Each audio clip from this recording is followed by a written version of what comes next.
ఆణిముత్యాలు. కోపంతో మాట్లాడితే గుణాన్ని కోల్పోతారు. అధికంగా మాట్లాడితే ప్రశాంతతను కోల్పోతారు. అనవసరంగా మాట్లాడితే అర్థాన్ని కోల్పోతారు. అహంకారంతో మాట్లాడితే ప్రేమని కోల్పోతారు.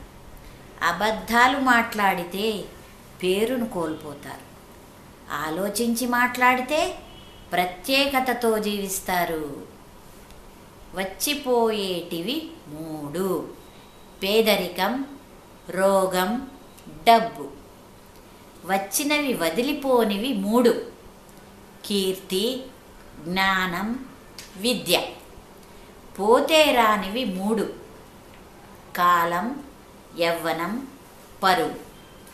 వెంట వచ్చేవి 3: పాపం, పుణ్యం, నీడ.